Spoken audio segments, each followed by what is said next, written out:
갈릴리 사람들을 사랑하신 예수님이라는 제목으로 말씀을 나누겠습니다. 예수님은 3년 공생의 기간을 거의 갈릴리 지방에서 사역하셨다, 이렇게 볼 수가 있어요. 갈릴리 사람들은 예수님에게 매우 특별한 사람들이었습니다. 예수님께서 베들레헴에서 탄생하시고 유대의 왕이 탄생했다고 하는 동방박사의 전언을 듣고 헤롯 왕이 베들레헴 주변에 있는 2살 아래 아기들을 다 죽이려고 할 때 천사의 고지를 들은 요셉과 마리아는 아기 예수를 데리고 애굽으로 피신했습니다. 2년 동안 피신해 있다가 다시 이스라엘 땅으로 돌아왔는데 돌아온 그곳이 바로 갈릴리 나사렛이었다 하는 것입니다. 역사가들에 의해서 보면은 2년 만에 다시 요셉과 마리아가 아기 예수를 데리고 나사렛 동네로 돌아왔는데 2년 후에 헤롯 왕이 죽었기 때문에 그래서 다시 천사의 고지를 듣고 유대 땅으로 돌아왔는데 베들레헴으로 가지 않고 나사렛으로 돌아오게 되었다는 것입니다. 예수님은 그 후로 나사렛에서 30년간 갈릴리 사람들과 함께 동고동락하시면서 복음을 전하셨습니다. 예수님께서 갈릴리에서 30년의 지상 생활을 하셨던 데에는 선지자의 예언이 있었습니다. 마태복음 4장 14절에서 15절 말씀 보면은 이는 선지자 이사야를 통하여 하신 말씀을 이루려 하심이라. 일러스되 수불론 땅과 납달리 땅과 요단강 저편 해변길과 이방의 갈릴리여라고 마태는 기록하고 있습니다. 이 말씀은 이사야서 9장 1절 2절에서 이미 예언이 되어졌습니다. 전에 고통받던 자들에게는 흑암이 없으리로다. 이적에는 여호와께서 스불론 땅과 납달리 땅에 멸시를 당하게 하셨더니 후에는 해변길과 요단 저쪽 이방의 갈릴리를 영화롭게 하셨느니라. 흑암에 행하던 백성이 큰 빛을 보고 사망의 그늘진 땅에 거주하던 자에게 빛이 빛이었도다. 이렇게 말씀하고 있습니다. 이것은 구약의 선지자들에 의해서 예언된 예수 그리스도에 관한 말씀이 실제 예수 그리스도께서 유대 땅에 성육신 하셨을 때 성취되어진 신약시대의 사건과 일치하는 말씀이다. 다시 말하면 하나님의 구원에 관한 예언과 성취, 그 예수 그리스도께서 오실 것에 대한 구약의 예언과 성취의 말씀입니다. 우리가 이사야서 34장 16절 말씀에 보면 너희는 여호와의 책에서 찾아 읽어보라. 이것들 가운데서 빠진 것이 하나도 없고 채짝이 없는 것이 없으리니 이는 여호와의 입이 이를 명령하셨고 그의 영이 이것들을 모으셨음이라 말씀하고 있어요. 이 세상의 사람이나 모든 짐승들, 새들은 다 암수 짝이 있듯이 성경 말씀도 다 짝이 있다. 이렇게 이사야가 말씀하고 있어요. 그것은 예수님에 관한 예언과 성취다 하는 것입니다. 하나님은 모든 성경에서 세상적인 일들을 말씀하시기도 하지만 그 내면에는 죄와 구원 그리고 하나님의 나라와 영광을 계속 말씀하시고 그 정점이 바로 거룩하시고 흠이 없으시며 인간의 몸을 입고 오신 예수 그리스도의 십자가 죽음과 부활 그리고 심판 영원한 천국을 하나님께서 구약 성경을 통해서 또 신약의 예수 그리스도를 통해서 말씀하시고자 한다는 것입니다. 그러므로 우리가 성경을 읽을 때 그 말씀 내면에 있는 그리스도의 구원과 거룩함, 하나님의 나라와 영원한 천국을 바라봐야 합니다. 그런데 우리가 성경을 보면서도 세상에서 일어나는 부귀영화, 권력다툼, 욕심과 전쟁만 주목하게 된다면 결국 이스라엘 백성들처럼 실족하게 될 것이다. 예수님의 갈릴리 사역은 이사야가 예언한 대로 예수님이 이 세상에 오신 목적과 정확하게 일치하게 됩니다. 멸시와 고통 가운데 있는 자들에게 하늘의 빛과 진리와 생명이 되시는 예수님이 오셔서 그 갈릴리 지역을 영화롭게 하셨다. 역사가 요세푸스의 말에 의하면 갈릴리는 유대인들과 이방인들이 섞여 사는 지역이었다고 합니다. 그 당시 갈릴리는 외세 침략과 전쟁과 포로, 강도, 탈취가 빈번했던 지역이었다고 합니다. 우리가 성경 말씀만 보면은 이런 내용들이 나오지 않아요. 왜 예수님께서 갈릴리에서 머물러 계셨는가? 왜 갈릴리 사람들을 그렇게 사랑하셨는가? 그런데 역사적으로 보면 갈릴리는 여러 가지 어려움과 고난과 역경이 있었고 또 그곳에는 유대인들과 이방인들이 섞여 사는, 쉽게 말하면 바리새인들이 볼 때는 잡족들이 모여 사는 곳이 갈릴리, 예수님이 어린 시절을 보내셨던 나사렛이었다 하는 것입니다. 예수님은 유대인들만의 메시아가 아닌 이방인들을 포함한 모든 족속들에게 구원자가 되시기 때문에 갈릴리 지역은 예수님이 이 세상에 오신 목적에 매우 부합했던 장소입니다. 예수님은 유대인을 위해서만 오신 것이 아니죠. 모든 이방인들을 위해서도 오셨기 때문에 예수님이 자라나시고 복음 전파를 시작하셨던 바로 그곳이 유대인들과 이방인들이 섞여 있는 온 세상의 만민들이 거하는 갈릴리였다고 하는 것입니다. 그래서 이사야도 이방의 갈릴리라, 이방의 갈릴리라고 말했던 것입니다.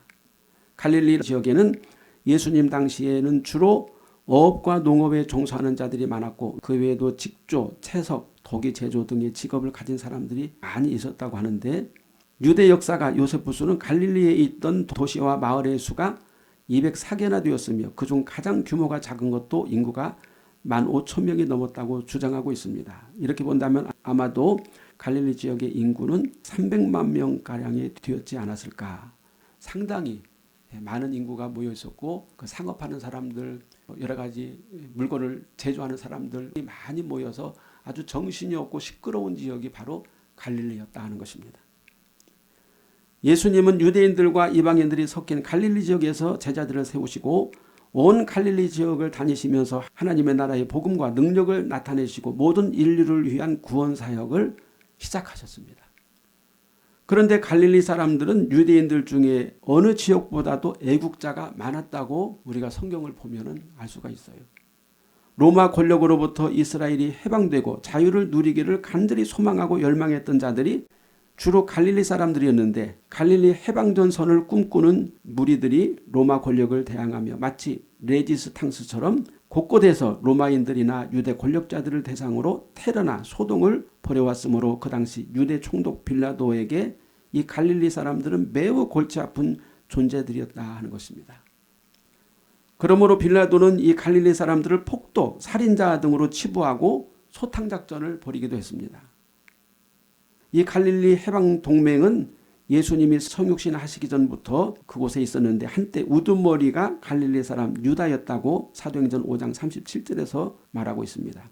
그렇기 때문에 더욱더 갈릴리 사람들은 로마 권력에 있어서 매우 골칫덩어리, 제거해야 되는 존재들이었다 하는 것입니다. 그래서 누가복음 13장 1절에 보면 빌라도 총독이 갈릴리 해방동맹에게 본때를 보여주기 위해서 갈릴리 사람들을 죽여서 그 피를 그들의 제물에 섞었다. 끔찍하죠.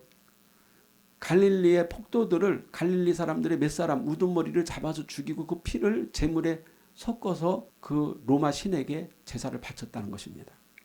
이것은 본때를 보여준 것이죠. 만약에 또 갈릴리 사람들이 폭동을 일으키면 다 죽여버리겠다 이런 뜻입니다. 유대 역사가 요세푸스에 의하면 예수님 대신 석방된 바라바도 역시 민족 해방전선을 꾀하던 사람이었고 갈릴리 출신이며 그가 민족과 가족을 지키기 위해서 로마 정권에 투정을 했지만 그 당시 헤로당과 부정한 유대 권력자들이 빌라도와 부정거래를 하고 있다는 사실을 알고 나서 빌라도 암살 음모를 꾀하다가 체포되어서 사형을 당했어요. 십자가형을 당했죠. 물론 이런 얘기들은 성경에 나오지 않아요. 그런데 그 예수님 당시 그 성경 시대의 신약 시대의 그 여러 가지 역사적인 사건들, 여러 가지 이슈가 되는 문제들을 기록한 역사가가 있어요. 그 역사가인 요세푸스가 기록한 내용들을 보면은 이런 그 사건이 있었다 이렇게 나옵니다.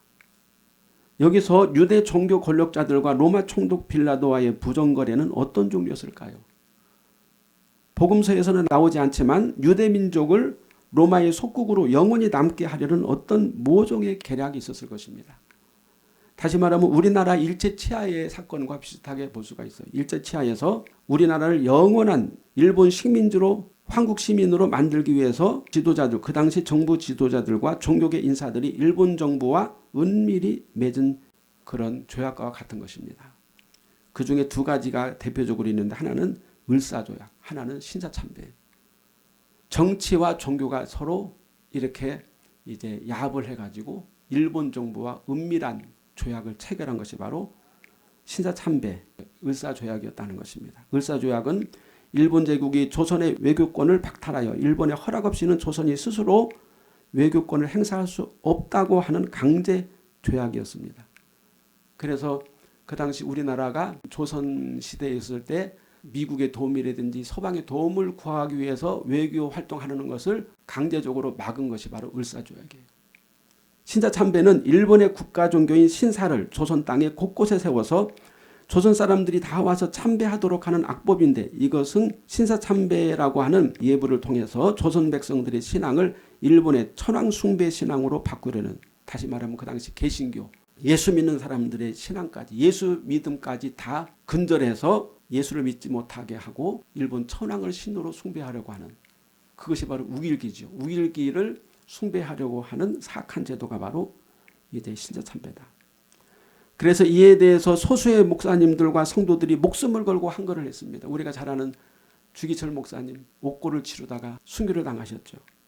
신사참배를 거부했지만 실상 대부분의 총회 목사들과 거물급 목사들과 정치인들은 신사에 참배를 하면서 일본에게 아부했고 일본 정부의 앞잡이 노릇을 하면서 조선 백성들을 수탈하고 압박하는 데 앞장섰던 소위 지금으로 말하면 친일파 세력들이 우세했다 하는 것입니다. 어쩌면 우리나라의 일정시대의 상황이 예수님이 성육신 하셨을 때 로마 식민지 상태와 같은 그런 유대민족의 상황과 같았다 이렇게 볼 수가 있어요. 그런데 유독 갈릴리 지역에 로마 반대 세력이 많이 있었지만 유대 지방이나 예루살렘에는 거의 없었어요. 왜 그랬을까요? 그 이유는 그 당시 유대 지방이나 예루살렘에는 유대 종교 지도자들과 왕과 귀족들이 살고 있었는데 그들은 이미 로마 총독과 모종의 합의를 통해 안정된 삶을 보장받고 대신 갈릴리 사람들의 폭동을 막아주겠다고 약속을 했기 때문에요. 그래서 실상은 그 유대 정치 지도자, 종교 지도자들이 서민들을 눌러놓고 로마의 정책을 따르도록 그렇게 하면서 굉장한 혜택을 받아 누리게 된 것이죠. 그러나 로마 정부와 유대 권력자들의 사악한 조약을 알고 있었던 우리들은 부패하고 타락한 유대 종교 지도자들과 권력자들에게 대해서 항거하면서 이스라엘 독립을 위해서 곳곳에서 이곳저곳에서 반란을 일으키고 독립운동을 해왔다는 것입니다.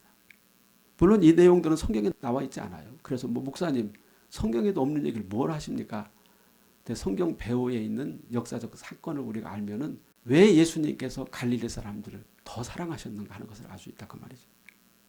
그러므로 갈릴리 사람들 중에는 예수님 당시 이스라엘의 독립과 유대민족의 자유와 평화를 위해서 투쟁과 살인, 강도를 서슴지 않았던 열성당원들이 많이 있었던 것입니다. 예수님을 메시아로 믿고 따르면서 환호했던 무리들도 역시 갈릴리 사람들이 대부분입니다. 그들은 순수한 마음으로 예수님을 따랐는데 왜 그랬을까요?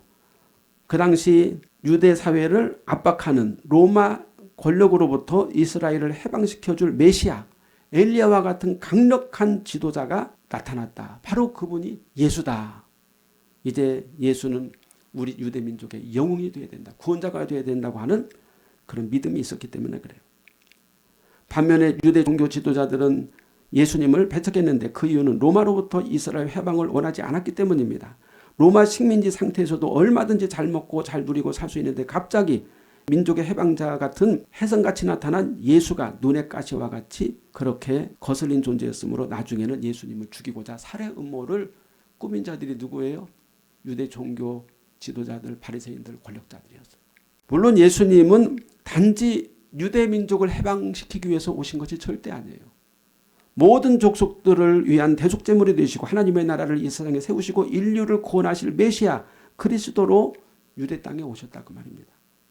그러나 갈릴리 사람들은 끊임없이 예수님을 왕으로 세우고자 힘썼고 예수님이 이스라엘을 로마 세력으로부터 구원해내고 그리고 악한 유대 권력자 탐관 오리들을 척결하고 자유와 평등의 나라로 세워줄 것을 열망했고 당신 예수는 그래야만 합니다 하면서 갈릴리 사람들이 얼마나 예수님을 쫓아다니는지 몰라요.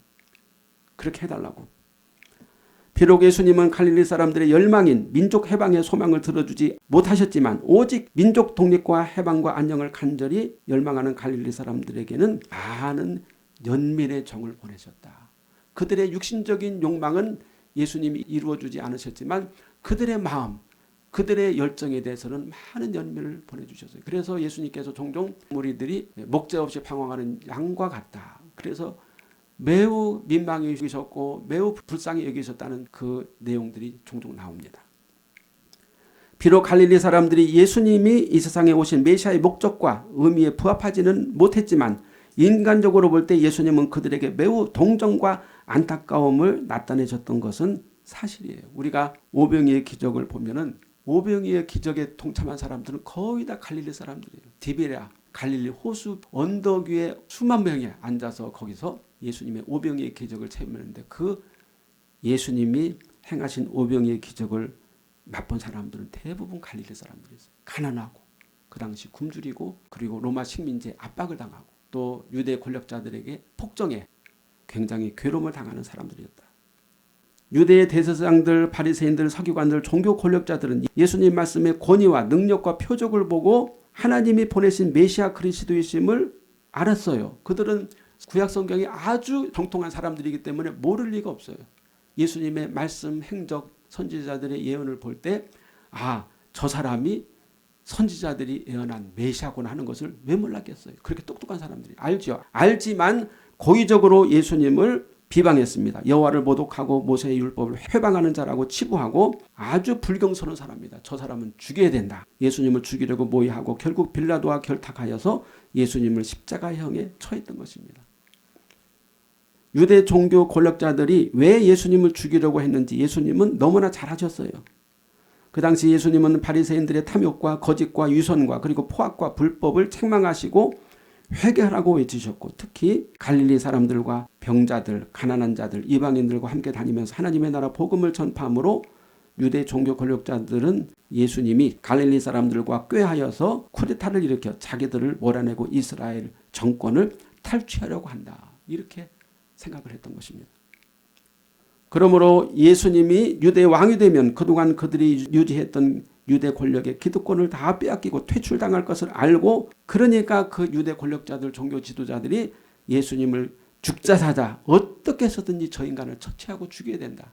저 인간을 죽이지 못하면 우리가 죽는다 해서 예수님을 모함하고 죽이려고 했고 결국은 십자가에 못 박게 한 것입니다. 이제 예수님께서는 이런 종교적인 특권을 가지고 있으면서 온갖 부정과 불법과 유선과 탐욕에 물들어 가면서 하나님의 뜻을 거역하고 그리스도를 메시아로 인정하지 않고 대적하는 그런 유대 종교 권력자 집단들을 매우 싫어하셨어요. 예수님께서는 그들을 아주 독하게 책망하셨습니다. 독사의 자식들아, 회칠한 무덤이다. 위선자야, 눈먼 지도자라 그랬어요. 너희들 눈먼 소경을 인도하면 둘 다 구덩이에 빠진다 그랬습니다. 그러니 얼마나 듣기 싫었겠어요. 예수님께서 그렇게 신랄하게 말씀하시니까. 그러나 예수님은 갈릴리 사람들을 마음으로는 사랑하셨습니다. 그들이 예수님이 전하시는 하나님의 나라와 영혼 구원에는 비록 관심이 없었지만 그러나 진심으로 이스라엘이 로마 권력으로부터 독립하여 모든 유대인들이 평화롭게 살기를 간절히 열망하고 평등과 자유를 추구하는 그러한 마음을 가진 그 갈릴리 사람들에 대해서는 예수님께서 많은 사랑과 연민을 나타내셨고 마지막까지 그들과 함께 복음 사역의 길을 마치셨다. 마지막에 예수님께서 부활하신 다음에 마지막으로 만났던 사람들이 누굽니까? 갈릴리에서 고기를 잡던 어부 제자들을 마지막으로 만나시고 그들에게 사명을 주셨죠. 땅 끝까지 내 복음을 전파하라 말씀하셨어요. 이제 예수님이 그렇게도 갈릴리 사람들을 사랑하셨고 연민을 가지셨음에도 불구하고 그들은 예수님이 빌라도 법정에 섰을 때 유대 관원들의 선동에 빠져서 대부분의 갈릴리 사람들은 예수를 십자가에 못 박으라, 저를 십자가에 못 박으라, 그를 십자가에 죽이라고 같이 소리 지르면서 외쳤어요. 그 이유는 우리가 잘 알죠. 갈릴리 사람들이 간절히 원했던 이스라엘의 독립과 또 이스라엘이 안전하게 살고 평화롭게 살기를 원하는 순수한 열망을 누가 들어주지 않았어요? 저 메시아 예수, 능력자 예수가 들어주지 않고 끝까지 저버렸기 때문에 예수님에 대한 열망이 결국 예수를 저주하고 십자가에 못 박는 증오로 변했던 그런 사람들이 갈릴리 사람들이었다. 우리가 이 세상에서 예수 믿으면서 기도 많이 하죠. 이 모양 저 모양으로 기도하고 이것도 들어주세요. 저것도 들어주세요. 우리의 소원을 들어주시지 않는다고 해서 예수님을 증오할 수는 없어요. 물론 원망스러울 때도 있죠. 좀 그거 좀 들어주시면 더 좋을 텐데, 더 잘할 텐데 왜 예수님 하나님 안 들어주십니까? 예수님은 우리의 영혼을 사랑하시고 죄에서 마귀 지옥에서 건지시고 하나님의 자녀로 천국의 영광을 주시기 위해서 오신 것입니다. 바로 그 목적이 너무 중요하고 너무나 귀하기 때문에 혹시 우리들의 사소한 요구들, 우리가 조금 더 편안하게 살고 좀 더 자유롭게 살고 좀 더 나은 삶을 이 땅에서 살고자 하나님 앞에 기도하고 부르짖고 힘썼고 봉사하고 섬겼던 그런 것들을 들어주시지 않을 수도 있어요. 그러나 그렇다고 해서 갈릴리 사람들이 마지막에 예수님을 십자가에 못 박으라고 부르짖었던 것처럼 우리가 예수님을 원망할 수는 없다 그 말입니다.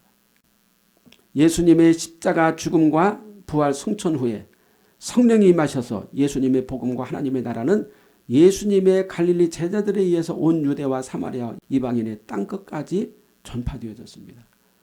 결국 예수님이 십자가에 못 박혀 죽으시기 전에는 갈릴리 사람들이 예수님을 원망하고 왜 우리의 열망을 들어주지 않습니까? 왜 우리를 이 악한 로마 정부에서 해방시켜주지 않고 저 탐관오리 악한 저런 권력자들을 예수님이 처단하지 않습니까? 충분히 당신이면 할 수 있는데요 하면서 기대했다가 예수님이 들어주지 않으니까 실망했지만 그러나 예수님은 갈릴리에서 선택한 예수님께서 갈릴리에서 택한 그 제자들을 통해서 마지막 그 하나님의 나라의 복음의 역사를 이루셨다. 그만큼 갈릴리 사람들을 사랑하셨다 그 말입니다. 예수 복음은 혁명가 갈릴리 사람들이 아닌 진정으로 예수님의 제자가 된 그 갈릴리 어부들 그리고 성령을 받은 갈릴리 제자들 베드로와 야고보 요한을 통해서 온 예루살렘과 유다와 사마리아까지 복음이 전파되도록 하셨던 것입니다. 우리가 이방인의 사도로서 매우 독보적인 인물이 있는데 사도 바울입니다. 그 사도 바울도 역시 바리새인 중에 바리새인이었고 그러나 이 사도 바울의 출생을 가만히 보면은 유대인이지만 실상은 로마 시민권을 갖고 있는 그런 이방인의 세계에서 자라온 사람. 그래서 하나님께서 이 사도 바울을 택하신 것이 아닌가. 예수 그리스도 복음에 굉장히 적합한 사람. 예수 그리스도 복음 전하기에 모든 조건이 좋은 사람. 그 사람이 사도 바울. 왜 그렇습니까? 유대인과 이방인의 삶을 다 알기 때문에. 우리는 예수님께서 갈릴리 사람들을 너무나 사랑하시고 그들의 민족 해방과 평화를 얼마나 안타깝게 바라보셨는가 알 수가 있어요. 예수님께서도 너무 마음이 아프셨을 거예요. 그 시대에 그 아픔, 그 고통, 서름과 핍박과 압박 아마 지금도 우리 성도들이 예수 믿음으로 정말 순수하게 예수 믿음으로 하나님의 말씀으로 살아가려고 할 때 외부에서 오는 여러 가지 압박과 이단 사설과 주변의 여러 가지 어려운 환경 이런 속에서도 예수 믿음을 붙잡고 하나님의 말씀대로 진실하게 살려고 할 때 하나님께서 우리 주님께서 보시고 얼마나 안타깝게 생각하실까 얼마나 우리를 연민하실까 생각할 수가 있어요. 예수님은 한 민족의 해방과 독립과 안녕을 위해서 이 세상에 오신 것이 아니기 때문에 마지막까지 갈릴리 사람들의 열망을 들어주지 못하셨지만 온 세상 사람들을 위해서 스스로 십자가를 지시고 모든 인류의 그리스도 구원자 하나님으로 지금까지 우리에게 말씀을 전하셨고 그 십자가의 구원자로서 우리에게 남아 계시는 것입니다. 예수님께서 우리의 소소한 소원들을 들어주지 않으신다 하더라도 실망하지 말아야 합니다. 왜냐하면 예수님에게 더 큰 소망을 가져야 하는 이유는 그 소망이 예수님의 십자가와 부활, 영원한 하나님의 나라 천국에 있기 때문입니다.